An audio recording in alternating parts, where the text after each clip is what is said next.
I would like to take this opportunity to welcome you all to the very first exclusive virtual seminar on global resilience, a collaborative effort of Global Workforce Management and MidCat Advisory Services Private Limited, supported by Global Association for Corporate Services. To kick off this event, I would like to introduce CEO and founder at Chartered Institute of Global Workforce Management, USA, Canada, and India. So, with a huge round of virtual applause, let's welcome Dr. Shiv Kumar. Over to you. Thanks, Padma, for the wonderful kickstart and invitation. Good morning, everyone. Today is a Saturday, stunning Saturday. What a great opportunity to collaborate and get all of us together to talk about business resilience. Today is the essential day for where we're going to create huge knowledge sharing and professional networking. The first day, what we're going to have is going to be phenomenal knowledge sharing and a lot of exchange of thoughts. All the attendees, you have an icon of hand there. If you have anything to ask any questions at the end of the panel discussion, you can raise your hand. Also, you can type there at the questions so that the respective panel members or the moderator will answer your question. That is the rule. And welcome all of you to be part of this virtual seminar on global resilience. We have got eminent speakers and distinguished panelists today to talk about this. We're going to have 3 panel discussions today, and all are very interesting topics. And we are lined up very good speakers from top multinational companies. And I see that 275 registrations so far. Amazing. Thank you all the audience who have registered and were here so far. And I'm sure that we're going to have today, as of now, we have 81 already, and we're looking forward to seeing the rest of them soon. And with this, I welcome you to be part of this virtual seminar on global resilience. Thank you so much for collaborating with MidCat and in association with GSCS. And with this, I hand over control back to the MC, and so you can have flow properly. I'll just come back to my slide when I'm up. Thank you. Right. Thank you, Dr. Shiva. Thank you very much. This is Hema Bisht from MidCat Advisory Services. I head the skill upgradation and workforce development at MidCat. So once again, a very, very warm welcome to all of you. As Dr. Shiva said, we have some very eminent panelists here today, some very experienced professionals here today, and 3 very, very interesting panel discussions coming up. We start with an opening keynote address by General Sudhir Sharma. Let me just give you a very brief introduction to General Sharma. So General Sharma is the chairman of MidCat Advisory Services. He's a highly decorated former Army commander, head of logistics of the Indian Army. He has been a former military attaché to UK and is an alumnus of Staff College, Cambridge, UK, and an MPhil in Defence Strategy.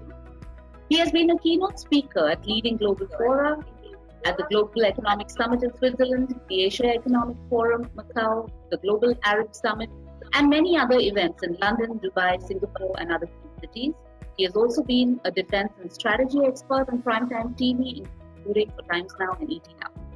So with this, and without further ado, I will now hand over to General Sudhir Sharma. Sir, over to you. General Sharma? I think, can you hear me? Yes, we can. We can hear you very clearly. Yeah, I had lost my connection, so my audio, I think, is not working, but can you hear me now, see me now? We can see you and hear you, General Sharma. Thank you very much. Thank you much. I thought I lost my connection. Thank you very much, everybody, for getting me on this very exciting platform. And thanks to all of you. And I think we are speaking today on a very, very topical and a very interesting subject. Adversity always provides us an opportunity. In the world wars, women came to the workforce for the first time. And after the world was ended, the women stayed back onto the workforce. The SARS epidemic gave a big boost to e-commerce. And the 9/11 terror attack gave a new dimension to terrorism, homeland security. Similarly, COVID-19 pandemic has catapulted DCM to center stage and right into the boardroom. Business continuity professionals are not the poster boys of good governance, but it also brought into sharp focus the limitations of business continuity and the various tools that we use to manage business continuity. So business continuity, I think, has to reinvent itself, reconfigure if it has to remain relevant in the world which is in a flux, and it's even more fragile than it was before. And I see around myself, I see the risk of war, the risks of pandemics, risk of global change, risks of businesses and economic, banking system failures. So therefore, a large number of risks are around the corner, and we have to relook at how we manage our businesses if we want to remain relevant. While globalization has taken a toll and it's taken a hit, it cannot be put back. Our risks continue to be global and demand a global response. And walls cannot stop you from climate change or any pandemics. I would therefore like to step back a bit from business continuity per se and look at global resilience, which is the new paradigm in the global economic recovery roller coaster. Having learned from its experience, business community is now less forgiving. Companies which do not recover quickly and effectively after disaster risk suffering huge business and reputation loss. Crisis management and business continuity now go hand in hand. And the desired time to be up and running is now very much less. So therefore, we as professionals will have to keep ensured that our business recovers very quickly now than in the past. Gentlemen, ladies and gentlemen, resilience is the next evolutionary phase of business continuity. Resilience helps businesses take continuity principles out of their silos and integrate disaster management, business continuity, emergency preparedness into one coordinated and a seamless response system by which you are able to come back into working order very quickly. We have two types of resilience: organizational resilience and operational resilience. Organizational resilience relates to the resilience of the entire organization, from the people, process, the culture and the infrastructure, everything. While operational resilience means the subset of organizational resilience, which is like a assembly line or a studio in a big places can do so. Now, resilience focuses not just on how to get back business after something but goes wrong, but on how to business get positioned to protect the brand equity, resources and staff from threat and risk. Recognizing that business operate in an environment of continuous change, resilience must focus on how to preserve values in this complex environment. I must tell you that while we look at globalization as on the retreat, but business resilience and global resilience cannot be done unless we strengthen our global institutions once again. I will share with you that countries which looked at WHO and followed its guidelines better came out of the pandemic better than those countries which tried to chart their own course. I therefore would like to look at all of you and say that business resilience and global resilience is the new mantra for business continuity managers, and all of us who are in this profession must relook and redesign ourselves so that we are able to go a notch higher than pure business continuity and build together an overall business resilience framework where business continuity also becomes a part of it and disaster recovery also becomes a part of it. I don't want to stand too much between you and a very long day ahead of you, and I want to stick to my time as given to me, and therefore I hand over now to the organizers and thank you for allowing me to speak this. I'll say once again that business continuity and global resilience has come center stage and is the most important factor now as we go forward and recover from the pandemic and prepare for future pandemics or any threats in the future. Thank you. Thank you. Over to you, Hima. Thank you, General Sharma, for giving us the benefit of your experience and thoughts on organizational and operational resilience.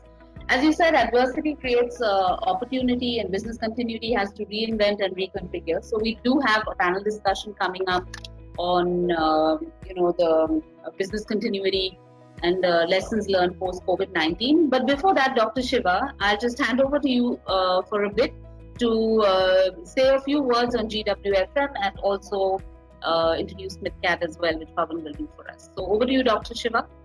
Thanks, thanks, thanks, Lieutenant General, Sudhi Sharma, for your insightful keynote. Great to have you with us today, and your keynote has really been insightful for the audience and also for the rest of the speakers. All right, thanks everyone for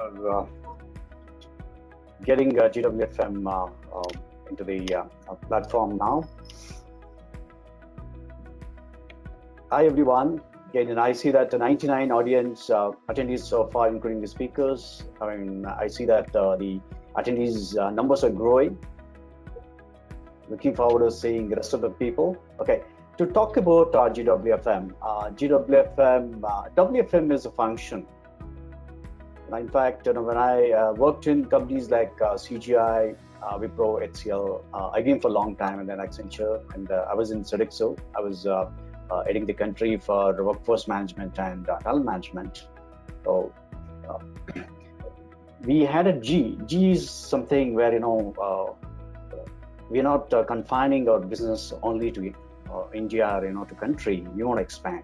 So that's when we got an opportunity to reach out to global market. In fact, that really whatever we dreamt and whatever we thought really worked very well, and we were able to register in Canada and also in the US, and we have base over there, and it's absolutely Make in India forum, and very niche, and we're one of the biggest players in workforce management platform. Since last 6 years, we started this journey. We started with 40 to 50 people of like-minded friends. It's like a Toastmaster club. We joined together in one B school and started with this, and started growing. And we didn't know that it's going to grow very big. Trust me, today we have 20,000 HR and WFM professionals put together in this group worldwide. And in Asia Pac, we have 7,000, and the rest of the professionals are from rest of the world. And we have hosted more than 65 events so far. And very interestingly, we're the first one to dedicate WFM Professionals Day, World's WFM Professionals Day, which is something that we call this as an annual day, or kind of our anniversary. In fact, we thought of will dedicate this to the WFM professionals. Trust me, WFM professionals worldwide is more than 5.5 lakhs, as per the estimation done in the last month. And we are one of the fastest growing professional forums in India, and also like worldwide. What we do is we do events like roundtable, webinars, and hackathons. We are the first one to come out with the management hackathon in the country. In fact, the hackathons were confined to only the technical products or the engineering products related. But we are the first one to come out with the management hackathon. We got together all the management professionals in the companies like ThoughtWorks, Informatica, and a couple of other companies that we gathered around 100 people and used the design thinking process to get all the people with the problem, and we tried solving the business problems. So we do hackathons very especially, and we have been doing CXOs interviews, and we are awarding body for best practices and best tools in WFM. In fact, recently we awarded companies like IBM, Sutherland, Concentrix, and KPMG. And a lot of big companies have been participating, and we have a base of 20,000 people worldwide. We do interviews, and also we converse with the thought leaders and sharing the knowledge. All that GWFM is in global workforce management is creating world-class knowledge sharing and professional network platform. And also we have publications that, we publish white papers, reports, and, trends and newsletters, and also magazine. And very interestingly, we have come out with a maturity model of our own. Someone is with some noise, and probably someone could, mute their audio. That would be helpful. So maturity model, you would have heard about PMI has got CMMI, right? PCMM. And if you look at the contact center, COPC has got standards as far as quality is concerned, whereas GWFM is first time coming out of it, the maturity model within the workforce management quality standards. We have 5 levels where we're going to standardize. We are already in pilot now.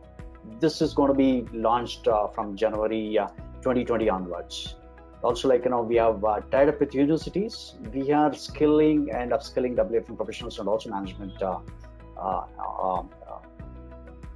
people in the mid-level and also senior level.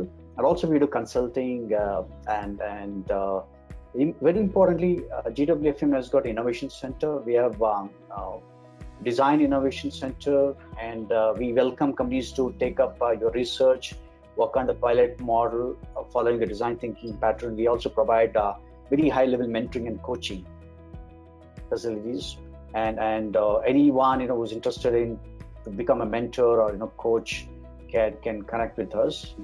And that's about GWFM. In fact, GWFM and MidCat got together to launch program. In fact, very soon we're going to talk about that, where we're going to have a program for the manager level and also for the university graduates, as far as business continuity process and management, PCM certification program, which we have launched, and we're going to launch it today. And so whoever take up the program, they're going to get 2 certificates. The one is that from Canada, another one is from US. So which is going to be joint certification. This certification has a lot of value in terms of upskilling, and also we have Institute of Global Workforce Management, South Carolina. This is exactly like a whole business school, or in Canada we are we're like a big institute, so highly recognized one. Even we can process the visa for Canada. So that is the distinct value they would get if they take up the program, which is launched by GWFM and MidCat. So with this, let me not take much of time. I'm going to share the social media links for GWFM and also MidCat. Please join us, know us, what we do, and subscribe to our YouTube channel. All the video of this program is going to be uploaded very soon there. With this, I take pride and opportunity to welcome again all of you, and let's kickstart this momentum and start the rest of the sessions today. Thank you so much for taking your time out on Saturdays, and I thank all the distinguished speakers and panelists to have this. I thank MidCat and GSS for collaborating with this event. Let's make this as insightful and knowledge-sharing seminar. With this, I conclude the GWFM presentation. Thank you so much. Stay with us. Looking forward to having great panel discussions ahead. With this, I hand over control to Hima. Thank you, Dr. Shiva. So now also for a few words about MidCat Advisory Services. But before that, this introduction will be given to you by Pawan Desai, co-founder and CEO of MidCat Advisory Services. Let me introduce you to Pawan. Pawan is one of the industry's leading experts in cybersecurity, intelligence, and business continuity. He has 2.5 decades of experience with leading global organizations spanning across Asia and Africa. A distinguished naval officer, Pawan led information security and business continuity at one of India's leading companies before co-founding MidCat. He was also selected to be by the US Department for International Security Program organized by the State Department. He was shortlisted for Consultant of the Year award by the BCI UK. And he also speaks at leading global conferences, including Horasis, Duty of Care, OSAC, ACES, etc. He was the secretary of the ACES Mumbai chapter ACES is one of the world's leading security professionals network, and the Mumbai chapter is one of its largest. Pawan is also going to be moderating the first panel discussion that we have on the future of business continuity post lessons learned from COVID-19. So, we're going to try to understand whether how organizations have reacted to COVID-19, were they adequately prepared, and can we say that, lessons have been learned for future Black Swan events, or is it a paradox saying Black Swan and preparation in the same breath? But anyways, we're going to try to understand in this session more about the lessons learned and whether, BCP was just planning done for compliance, or whether going forward, conventional business continuity focus is going to be changing, evolving, adapting, and be more strengthened, right? So we have some very eminent panelists on this panel discussion, which is going to be moderated, like I said, by Pawan Desai. And so before that, Pawan, I'll hand over to you to say a few words about Midcap Advisory Services and then lead on into the panel discussion. A very, very warm welcome to you, Pawan. It's wonderful to have you here. Thanks. Thank you very much. Thanks. I hope I'm visible and audible. You're visible and audible. Good to go. Yeah, thanks. So very quickly, I'll just not take much time. We are running slightly late, so it's my responsibility to get things on track and be on time. So very quickly about Midcap Advisory, we are a consulting company, just finished 10 years last year, operating in entire Asia Pacific on three spaces of consulting, technology, and services. And I think I'll not get into details of Midcap Advisory. You can always connect with us. I'll straight away get into the panel discussion part of it. So, Hima, can you just quickly move to the next slide, please? Is handling the slides. So Dr. Shiva is presenting. Can you just move on?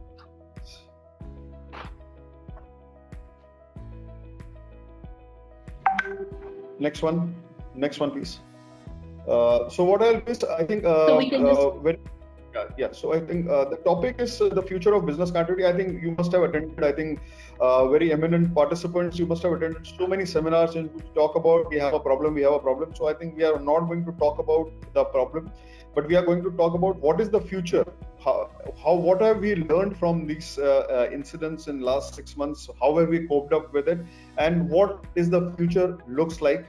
And we have a very, very eminent panel. Let me introduce the panel to you. Dr. Shiva, next slides, please.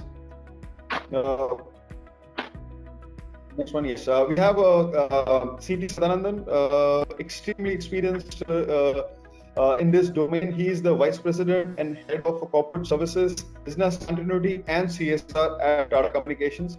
I think there are no better person than him to talk about this topic, because he handles wide range, right from CSR to facilities to business continuity. It's a very, very large portfolio for CSR, and as you know, CSR Tata Communication manages so many countries, and he has a huge experience from varied angles. He is an alumni of IIM Bangalore. Also has spent almost his entire prior to the corporate life in army. So comes with huge experience. Very warm welcome to C.T. Sadanandan. The next slide, please. Dr. Shiva. Yeah, I think no need to even introduce Neeti. I think she's one of the most experienced, business continuity professional currently available in the country. I think more than 2 decades of experience in that. I think she manages currently the largest command center. If I'm not wrong, I think manages over 60 countries. Please correct me, Neeti, if I'm wrong in your session, which is being live monitored by her. I think one of the very eminent BCM professional, also have worked with CSC, IBM, Bennett Coleman, Nortel Networks, and HP prior to this. Currently, she is the group leader, crisis management and business resiliency for Concentrix, which is there. Very warm welcome, Neeti. Next, please.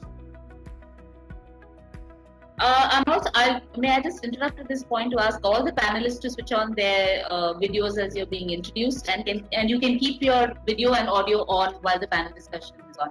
Thanks, Neeti. Thank you. Yeah, thanks. Then we have Vivek Tiwari, again 2.5 decades of experience, earlier with CISF, but after that he has worked with all the backbone industry. So he has worked with Uninor, which is the telecom.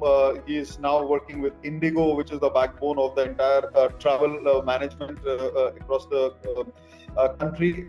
Again, a very vastly experienced person and a good combination of physical security, vigilance, geopolitical risk, and business resiliency. So we look forward for your insights when it comes to we typically get insights from ITAS, banking industry a lot. So Vivek, we would look forward for more insights from other industries. Very, very warm welcome, Vivek, to the panel. Next we have, I think the slide has changed. Yes, I think, is it Puneet? Yeah, Puneet, again, very vast experience. He brings his experience more from the consulting segment. He is the partner at PwC, manages the entire due diligence practice for them. Again, vastly experience from handling business continuity, crisis management programs for various industries.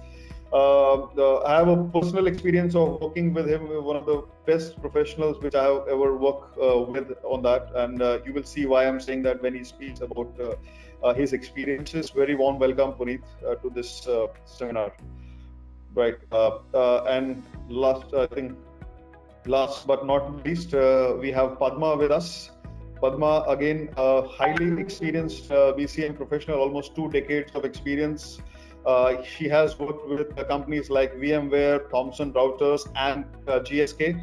Currently, she is the senior consultant at Goresco Solutions, one of the leading BCM consulting companies in India.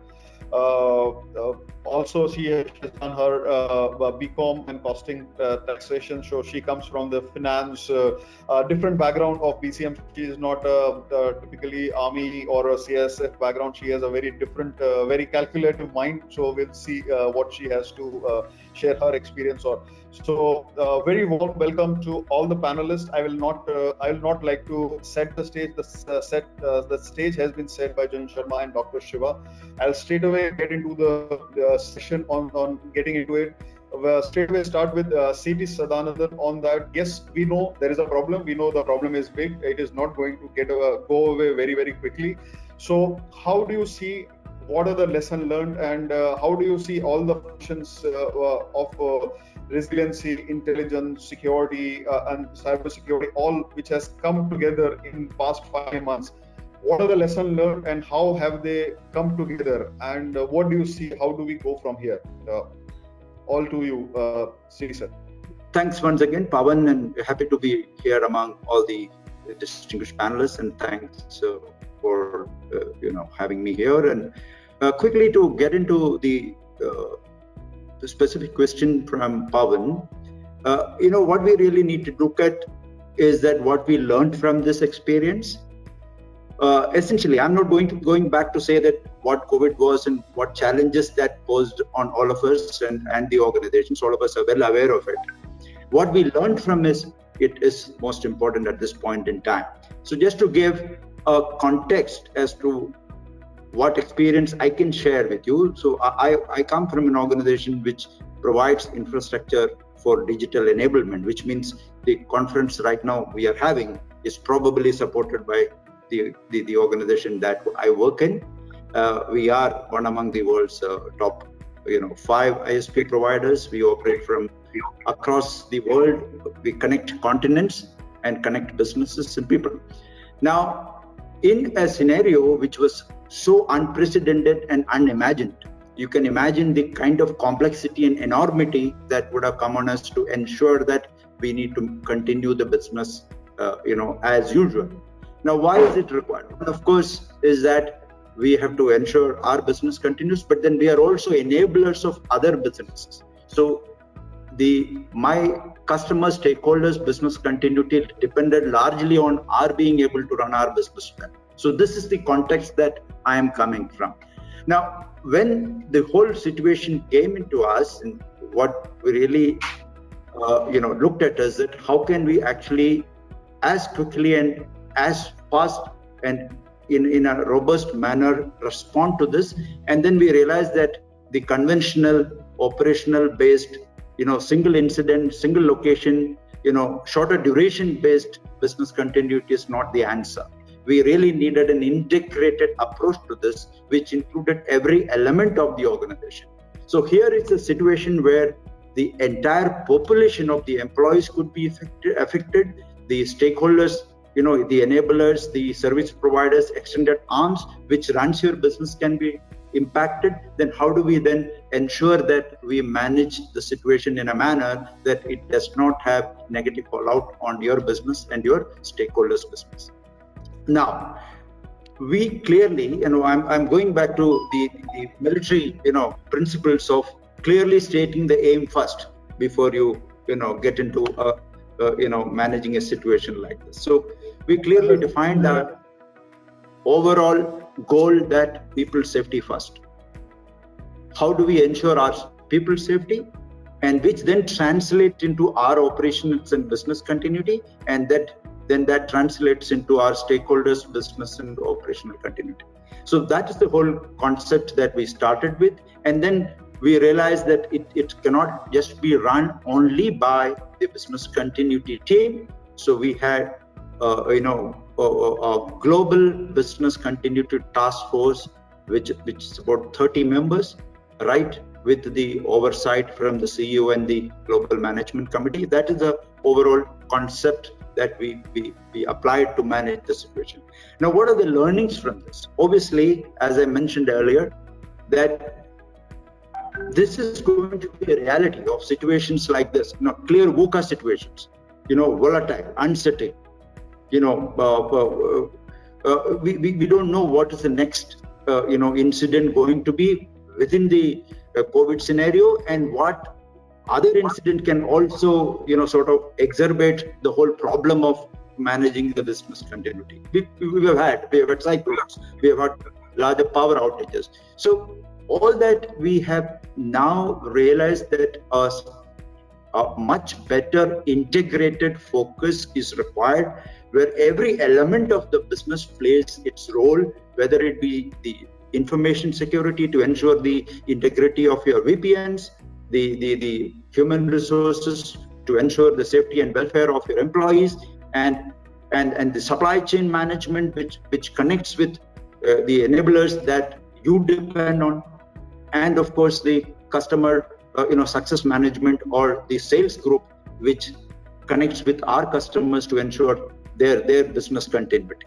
So the major learning straight away is that the business continuity cannot be managed in the traditional manner. It can no more be a tick in the box, and it needs to have a much wider influence, and it definitely has a much wider and deeper impact on the organization. So that's all I wanted to share, Pawan. I think very, very, very nicely summarized. Thanks, CD sir. I think let me just move on to Vivek from here. A lot of people say, a lot of industry are saying, yes, COVID has reduced the business, it has impacted us, but you are in an industry which has actually come to a standstill in certain manners, kind of thing. So can we let us know, as an industry, how badly it is really impacted, and how do you see the future of this whole thing, and how it is going to be, how the future looks like? Thanks, Pawan. I'll just quote certain figures to give you an idea about the enormity of the situation which the industry is facing. I mean, if I put it bluntly, it's really like staring down the barrel.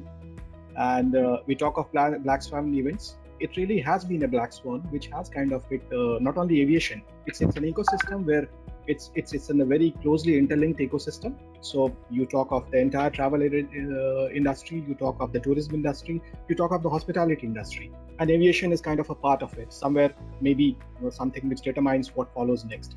I'll just quote you certain figures. So these are projections. It says that in 2020 the expected passenger loss is close to 3,000 million. globally. The losses in gross passenger operating revenue in 2022 airlines would be as high as 400 billion in the worst case scenario, and in the best case scenario, close to 350 billion US dollars.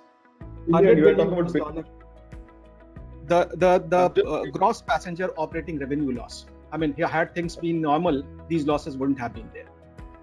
100 billion US dollar is the projected loss in terms of operating revenue for airports. If you talk of the entire tourism revenue loss in 2020, it's projected to be somewhere between the range of 1100 to 1300 billion US dollars, entire tourism industry. Had things been normal, this is the revenue which they would have earned. Now, if you specifically come to airlines, 30% of the airlines globally, in the worst case scenario, could disappear. 40% of aircrafts for large parts of 2020 would remain grounded. If you talk of wide body aircrafts, almost 60% of it will stay grounded for a long time. Now this all presents a very, very scary situation. If you kind of interpolate these figures with what happened earlier, when we had a crisis of big magnitude but localized. 9/11 was still confined to US. You had SARS still confined to certain countries. You had MERS still confined to certain countries. Even then, it took a long time for the industry to get back. For example, if I talk of 9/11, the domestic traffic in US was came back to normal in about 11 months. But the regional traffic, which includes South America also, took about 24 months to come back to normal, the pre-9/11 stage. And the international traffic, everything, it took close to 30 months to come back to. Now, when you talk of aviation in the travel sector, there's also one essential factor which is missing. I'll not say completely, but to a great extent missing elsewhere. This is something where the right to breathe, the right to exist is determined by governments, by the regulators. And there are a whole lot of them, 193 such governments who don't think alike, who don't act alike, whose policies are determined more by their internal reasons. It doesn't have a global outlook, and that is the biggest handicap which the industry faces. I'll just correlate it with the example of the company which I work for. Now, when the lockdown happened, we knew that it's going to end soon, so we proactively approached the government with a plan. We said, fine, we expect that by probably after the second lockdown, you'll open up, and this is our plan. We are ready to operate, and this is what we'll do. Of course, it didn't happen on 4th November. Then we presented the second plan, 4th May, for 15th May. That also didn't happen. Finally, because we were engaging the government and the regulator very forcefully and kind of leading the group of airlines saying that we need to breathe, we need to exist, for that we need to open up. But it took a lot of time. Now, this is one factor where when you talk of international travel, till the time the skies are open, you just can't do anything about it. So when you talk of resilience, when you talk of business continuity, your own internal thing, it could be the strongest BCM in the world. You could have the best of the minds working on it, the most comprehensive program on resilience which you can make. But till the time these dimensions are taken care of, it will not take you anywhere. The second factor which kind of impacts an industry like travel and tourism very severely is the customer confidence. Now, the previous examples show, and even right now, when we are operating, government has said operate at 60% if you talk of India, domestic. But then if you look at the figures, it's just about 33% as on date. So pre-COVID, there were about, if I talk of February, around 3,500 departures domestic per day were happening. Just about last week, which quoted April 31st figures, we saw that there were 1,150 departures happening in India, just about 1/3. Which means customers have not yet developed that confidence. How do we get that? And that is where a major role can be played by a proactive resilience and BCM programming. So we have been working on a program which says lean, clean, flying machine, basically trying to tell the passenger that air travel is absolutely safe. You can get a virus everywhere, but not inside an aircraft, not inside the confines of an airport, because of the kind of steps which have been taken collectively. But then, as an industry, are we doing enough to project these matches as strongly as we can, as strongly as we should? Because till the time the man comes back to you, you can have n number of aircrafts and they'll keep lying idle. You can have n number of hotels, they can stay just the way, with no occupancy. So are we doing enough? This is one question which industry definitely is asking itself, and I'm sure the lessons would be that we'll start proactively working on it. The second thing which people have started talking about, is how do we manage this ecosystem where you talk of 193 governments globally, and everyone has his own national interest in mind, right? From slot allocation to opening up your skies, to having bilateral agreements, so how many flights you will operate, how many flights I'll operate, what kind of taxes I'll charge you, what kind of taxes you'll give me. So a whole lot of small issues which together make the entire thing so complex that just having your internal resilience or BCM programs, or even in a small ecosystem you made certain programs, this is not going to help. So definitely industry is looking at many of these bigger questions, and that way there is a realization that this is not an isolated once in a century event. Things of bigger magnitude could come. What if after 6 months, once things normalize, and there is a second variant, there is a V2 of COVID-19, yeah, which probably the vaccine doesn't work. I mean, what happens again? Are you still able to do something about it? So many of these questions are there, Pawan. Answers, I don't think anybody has got them, but yes, there is a definite understanding that we need to work in this direction. We have an advantage. We have panel one, so we should only ask questions. Let the panel two and three answer the questions. So I think we'll leave it to that. So, okay, great point. I think this gives us a huge thing to think about. We always think our BCM plans as internal plans, but we may be the strongest. But if the external things are not there, then what do we do? I think that brings me to maybe come to Puneet, and then I'll go to ladies. I think usually we have ladies first, but here we'll have the strongest candidates at the end on the thing. So let me go to Puneet first, because you see so many industries. So as a service provider, you have advantage of seeing so many different companies, and in the new normal situation, everybody is very wary of new initiatives. What do we do? So how are consulting companies or service providers have a different role? Because conventional things will not work. What worked in earlier this year will not work. So how are we coping up in terms of service provider perspective kind of thing? What has changed for Big Fours and likes of that? Sure, Pawan. I'll try to answer that to the best of what I can do. But as you put me onto the consulting side of things, right? We generally have facts, and then we have a summarization of perspective and see how we really relate to things in the right fashion, right? So facts actually have been already kind of given for one industry by Vivek sir, and his summarization has already been done by CP sir. So my job is even much more tougher now to what do I really kind of go back and say. Well, let's look at the lessons learned, right? So from if I have to talk about my practical experiences from my being in the industry, 60 to 70% of my clients, or all of our clients, would probably come back and say, this has not happened to me, so I'm not really worried about it. Well, COVID-19 has kind of changed that entire outlook per se first, right? That thing that it will not happen to me, and it will happen to the big organizations and probably not happen to the small organizations, has kind of gone off the door, right? It doesn't exist anymore, be it small or big. The impact of COVID has been across all domains, all directions, right? So if I have to talk about the lessons learned primarily, or what is it that we would like to change, basics obviously remain intact, but the crisis from the COVID-19 perspective is far from over, I think. I would say things will become a little more worse before they kind of get better. We've already seen that building resilience in organizations and organization DNA has very, very being an important part for a lot of companies, and a lot of companies who've survived this outbreak to this level till today are the ones who had kindly already invested a lot into different areas, right? And where the business continuity function had stepped up and had greatly contributed with speed and full responsibility earlier, and now that results you can see in the ongoing world of it, right? So right from the start, if I have to say, and during the multiple lockdowns, as well as the open up on the unlocks that we are right now following, you would have seen a systematic change in how things really impacted, right?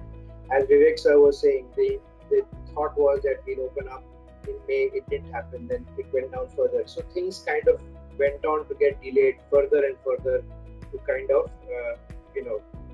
impact us, right?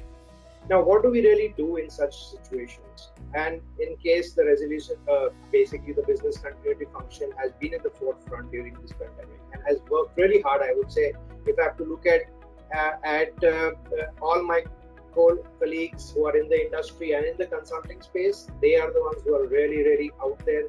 How do you really create value? How do you get back value? How do you adapt to the changes beyond the pandemic?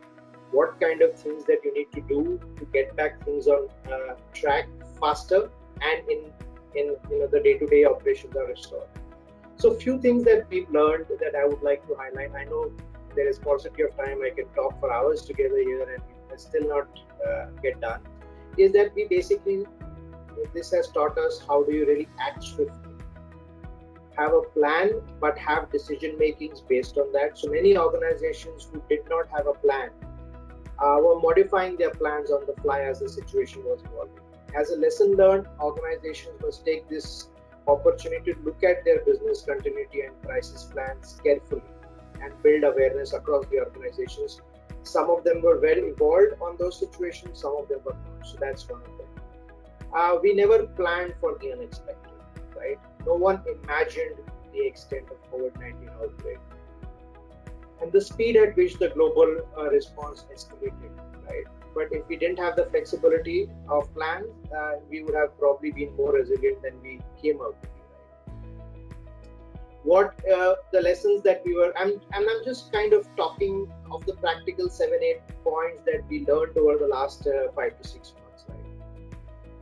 We put a crisis communication team in place and drill them regularly, right? We always talked about having these teams, crisis communication with stakeholders, but they were primarily situated from an outside perspective. That what will we talk to our customers? What will you tell our shareholders? But never did we look at it internally. This COVID-19 has kind of taught us that, what we really need to do is do a crisis communication internally, right? We have to be able to communicate, feed off the false information coming up. You could have seen in the first 45 days, WhatsApp was full of news. Now, whether I use the word to say it fake news or not, I don't know, but it was all over it. There was so much of chaos. How do you really get rid of that chaos? By constantly communicating, right? The other areas that we kind of learned our lessons were keeping up and testing with the simulation point, right? If you don't know what will work, it probably will not work, right? So in a crisis, it is incredibly stressful time, and the last thing you want is a response that has to be changed mid-crisis, right? And that is really bad in a lot of things. Obviously, we always say that work with experts because people who've been there, done that would know the dynamics of how things need to be put into perspective much better than the others, and that really gets also our learning per se from different companies that we've been associated is digitalization, right? So get digitalized. The current crisis has really put in forefront the role of digitalization, right? Who on earth would have thought that we would have probably been doing this webinar, right, all virtually? All these things were somewhere we would kind of come together in a hotel, do stuff, do a lot of things, and then it would happen, right? All of this is happening digitally. So organizations and companies who were digitally more advanced have been able to keep pace, right? And the disruptions per se has kind of been much lower to those than to the ones who were not digitalized. Right, and last and not the least is to kind of also build an operational resiliency by thinking the approach to the office space, right? So this current pandemic has driven home just how relevant we are not being able to access our premises. Right? There is consensus that remote working will emerge as the new hybrid model. So you will have people doing all of these things. So a total move to if I have to say a remote working is not sustainable, but many of our clients are planning to build a resilience through relocating 1/3 of their staff off the campus. 1/3 remain on the company premises and 1/3 work remotely, right? So such hybrid models are kind of getting discussed, etc. Per se. and last but not the least is to kind of build a resiliency function which is shifted more towards the focus of people safety, mental health, and making a well-being a priority, which obviously was always, I would say, neglected in the earlier times, because the challenges that we face would be much more different in the years to come. So I would kind of sum up that. I think excellent. I think great points, and I think all are in looking at. If you don't digitize, or if you don't have, I think I've seen companies have been wiped off. They want to still have come to office kind of a mindset, and especially MSME. Still, a lot of companies have that mindset that we still have to. I want to still see you to trust you that you are working from office on that concept. Absolutely, and that's why I started off by saying the worst is yet to come, because it's still under the carpet, which we have still not seen. Sure. Thanks, Puneet. I think let me move to Neeti now, and more on that. Yes, you manage huge number of clients globally and huge people internally. So the challenges are many folds. What have been discussed in that? What has been your experience of the new avatar of business resiliency or organizational resiliency? What are new jargons which are coming up on that thing? Maybe you can quickly share with us on that. Certainly, and thanks, Pawan, for that, and good morning, everyone. So it's been an interesting journey, right, from the time when we started looking at the situation, because we got engaged with things right from the month of January when we saw the first few cases coming in within China. And we started working with our teams in China, and then we saw this thing was spreading, and there were demands coming in from the clients. There were a lot of other things that we were looking at. Clients had their own concerns, and we had to run their business as well. Their businesses were getting impacted. Local clients, international clients, you had all, I would say, to start with, a very, very chaotic kind of a situation. Why a chaotic situation? Because for a lot of companies, I would say, they had plans. Okay, I'm not saying they didn't build the plans, but they built the plans more for compliance than for a real situation. Or if they built plans, then they were catering to things like, maybe a short-term disruption. You have an earthquake, wow, you have a plan, you can recover. You have a typhoon, that you have a plan, a week kind of a disruption, maybe slight changes here and there, and you can manage the situation. Here we were talking about a situation which had a long-term repercussion. It's going to change the way you are going to work. And that was the situation that we started with. Now, obviously, another thing that came to the fore was that you had people. All your plans were talking about, I'll move my business from site A to site B, a percentage recovery from site A to site B. Maybe in a worst case scenario, I'll expect that the airlines are going to work, and Vivek, that comes from your queue I'm picking up. You're assuming airlines are going to work. So if there's a problem at site A, I move my people to site B, right?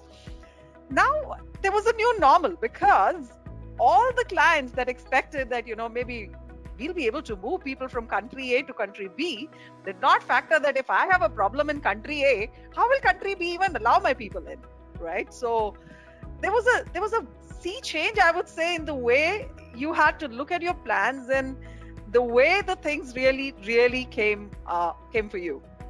But yes, the good part is that, we had a head start. We had a head start because we saw things coming in China, where we had a lot of domestic business, a lot of localized business, and there were lessons learned from there. There were things that you factored for your people. There were things that you looked at, at their emotional well-being, their mental well-being. You looked at their health first, and then came to your business next. And then when you were looking at business, you were actually factoring, a work-at-home scenario that many of your clients never wanted to see ever because of, as you say, the trust issues or whatever. And then we had, like CD Sir said that, we had a lot of teams coming together. We broke the silos. And we learned that you can't just run a business continuity function in a silo. You have to factor your security. You have to factor your people solutions. You have to factor your health and safety. You have to factor that, your senior leadership needs some advice at this point of time, and they need someone who can really confidently stand up and say, yes, we can manage the situation and we'll sail through it. The situation was evolving right from, a 4-hour notice in India for a lockdown, right? But yes, were we not prepared for it? Yes, we were prepared for it because kind of we saw things opening up. We saw some relaxations coming in from TRAI, that you can work from home. You actually started learning more from others than, doing your own things, right? So I think in India, we actually got a good head start basis the experience from other countries. So that was one key learning, I would say. And you were able to kind of scrape through it, right? Now comes, obviously the infrastructure to support. You're talking about, moving people to work at home while you don't even know if your power supply is going to sustain. How many of us do we have complete power backups and a complete telecom infrastructure at home, and we're talking about people working from home, right? So a lot of things were worked upon, a lot of things were talked about. We managed to sail through it. We've been successfully doing that, and I'm glad to say that many organizations like ours, who initially saw some initial challenges, are now well recovered, I would say, because we took some actions well ahead of others, and that's where it gave us a good head start. A few key lessons, I would say, from my perspective, I would say, one factor for a rolling crisis, we faced them, right? We had this pandemic situation going on, and we had typhoons striking us in different countries. If I talk about the North Americas, we had this BLM thing coming up, right? And then you had and you had a lot of learnings there. So few things that I would say is your people are key. You have to factor your planning for different conditions, a combination of plans, adapt to the new normals, right? When it came to a lockdown, we planned for that. When we knew that an unlock situation was coming, you had to get your workplaces in shape to ensure that now this is the new normal, maybe partly working from home and partly working from office. Give that confidence to people that yes, this workplace is also safe for you, possibly more safer than your own home, right? And of course, as I said, throughout this process, that breaking the silos and communicate, tell your people what you're doing and have them on your side so that, you take care of your people and they take care of your business. So I think that's been my part of the learning. I'm sorry if I've taken more time than allocated. Bang on time, so late, but I think very, very valid inputs. I think I like the communicate part. I think that's people get complacent, and then the second wave and third wave starts hitting you badly on that. Absolutely. We're seeing that already, in different countries. In Europe, we're seeing a second wave already. So if you see the India numbers, if you see the India numbers also, we see in most of the cities it's already. That's, I think that's great. Let's keeping on the people angle of it. I would like to get Padma into the whole thing. How do you see the people aspect of the entire thing and the process aspect of it, and what are the learnings from this whole situation? Yeah. So there is, I would say, learning in every situation, however bad or however good. And COVID definitely has been an eye-opener in terms of helping people and the organizations to change their mindset. So normally when, based on my experience and the different organizations I've worked and on consulting as well, one thing that I've seen is people feel that these things will never happen to them, and I strongly believe that no risk is a risk until one is really impacted because of it. And today we are speaking so much about COVID because every single living being or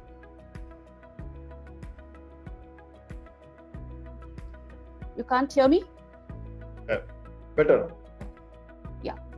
So because COVID has impacted everybody, we see the whole world wake up to the word COVID. You hear COVID everywhere. Even the word carnivorous seems like coronavirus now because that's the impact of COVID that has had on people, right? So I think the virus has definitely made us change our mindset from this will not happen to this too can happen. So we've been struggling with trying to educate people on either life continuity or business continuity, and it has always been a challenge for us, to educate people or to even sell this product, because people feel that I'm doing well, so why would I waste my time and money and people resources on building a business continuity plan.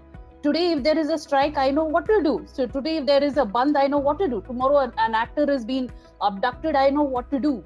And we've been glorifying in past incidents which have kind of lasted for about 12 hours, 24 hours, or a maximum of 48 hours.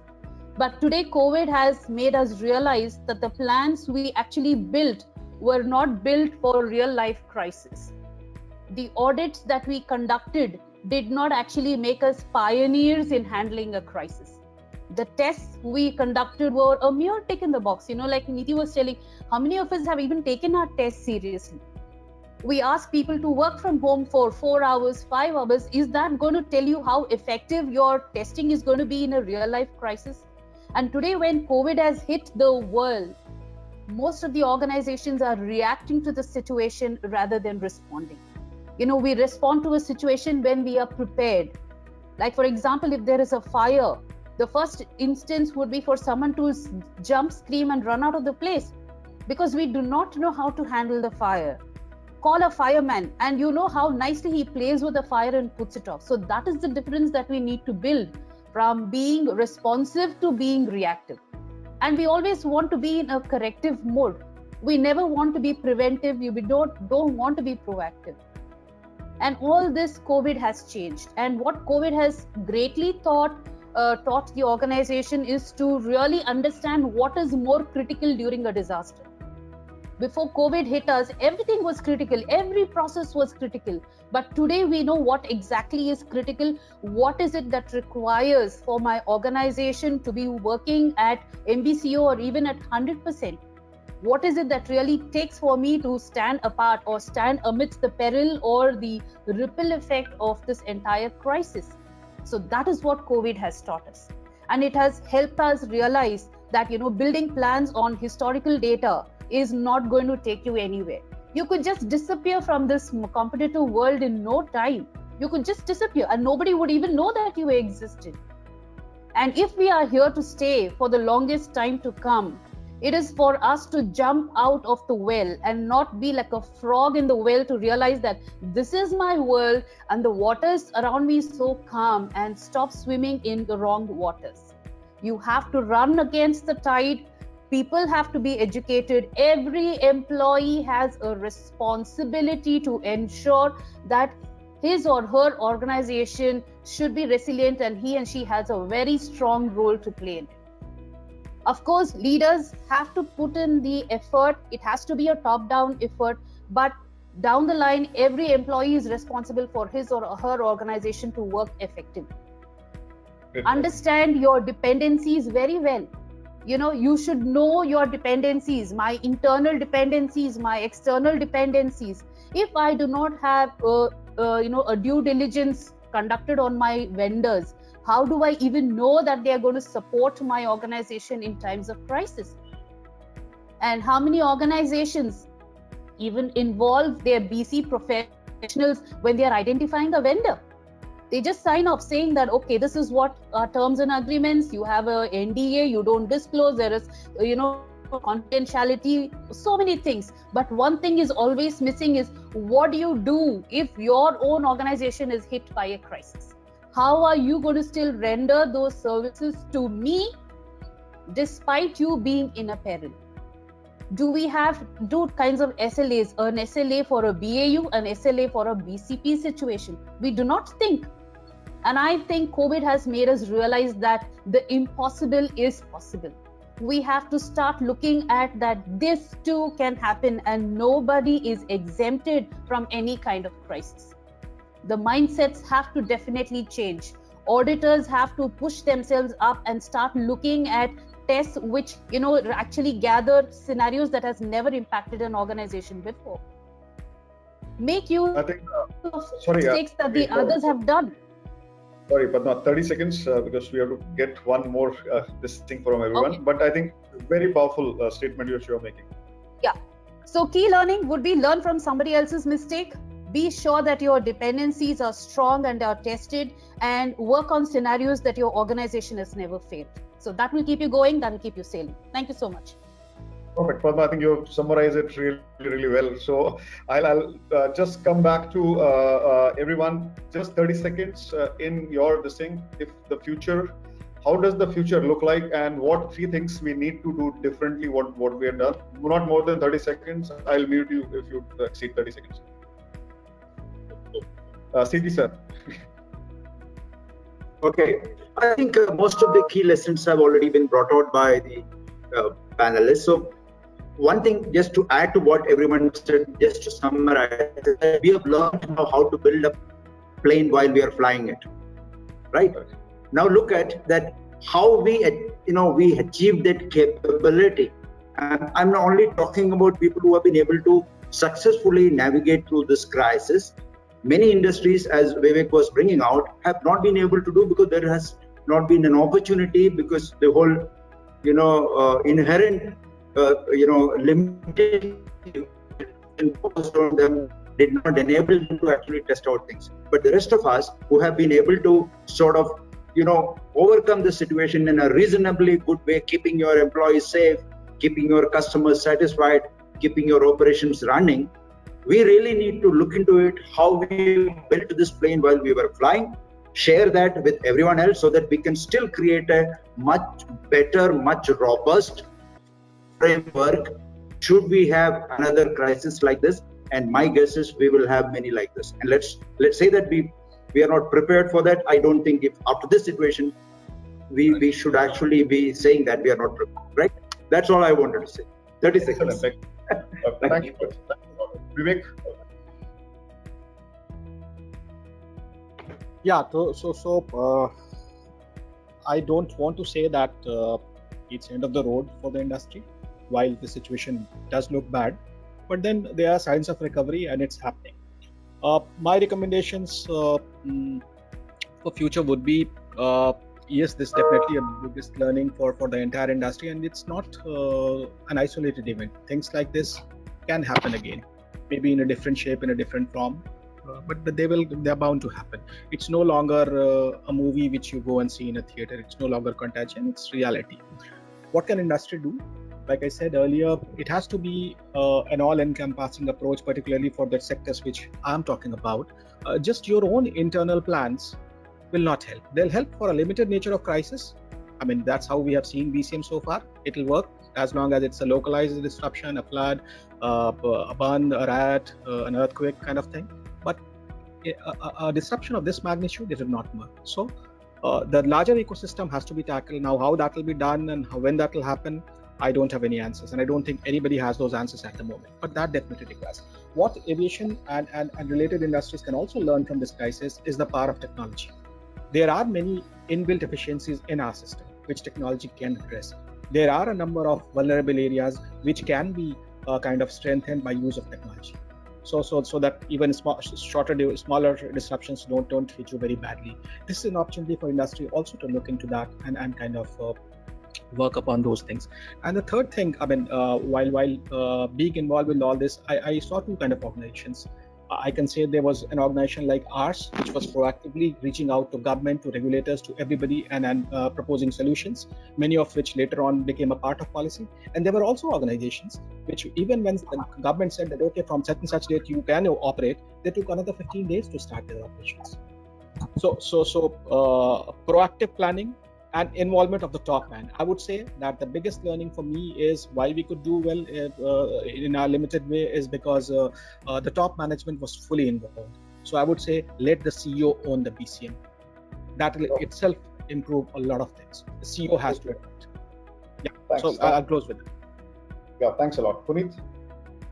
Yeah. Well, 30 seconds quickly. So I kind of tend to agree, and I would kind of go back to Padma's last point, right? So for me, the future is to incorporate new scenarios and rather gather lessons to better prepare for future crises and adapt these newer plans, right? So I remember taking 4 or 5 years back a scenario of pandemic when we were doing a scenario planning exercise, and they said, you know what, this doesn't happen here.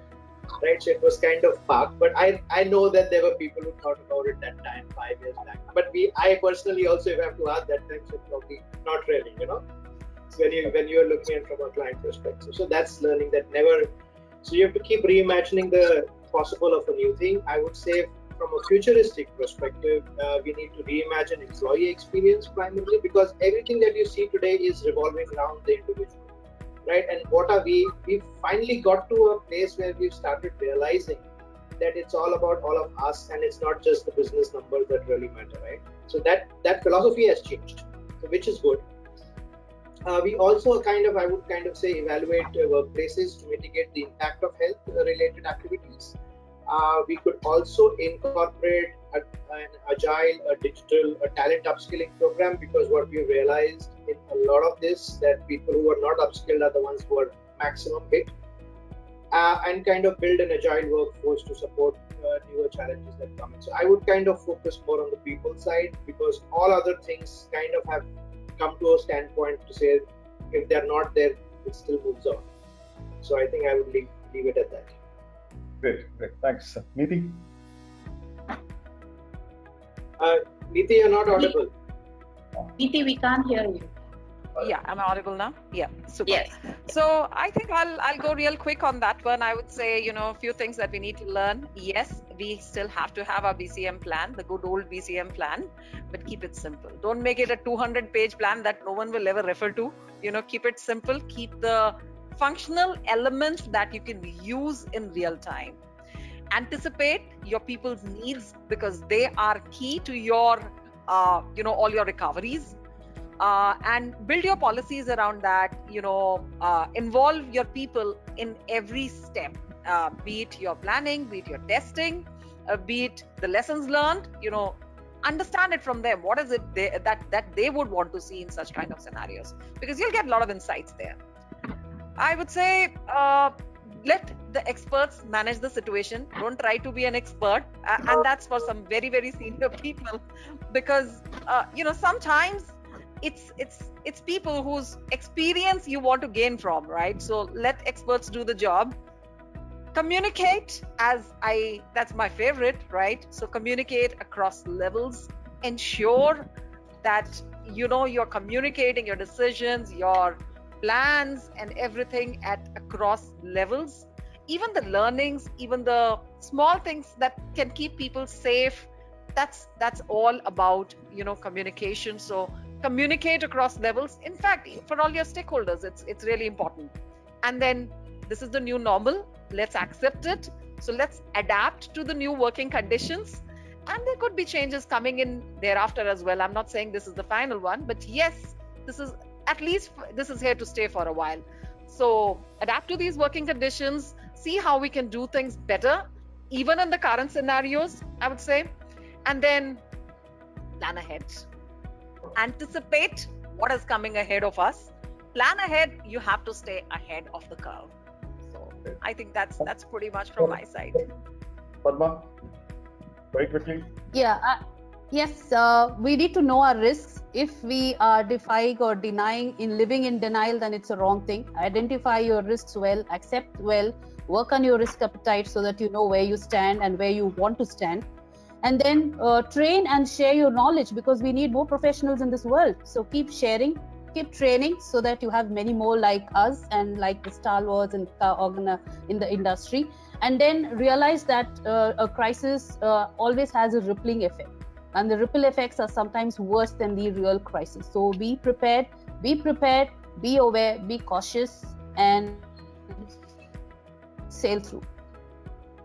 Perfect. I think great points. Let me just take another 30 seconds just to reiterate points which have been shared by them. We need to evolve an integrated approach. Silos are not going to work. I think wider involvement of stakeholders, right from regulator to the clients. Very, very proactive approach. Communicate. I really like that statement. I'm going to use it more, which is there. Also, factor for rolling crisis. So if one plan is not going to work, which is there. People experience, like that, people experience, very, very important. That is what it is going to define the future, how we are going to do the work. Keep it simple.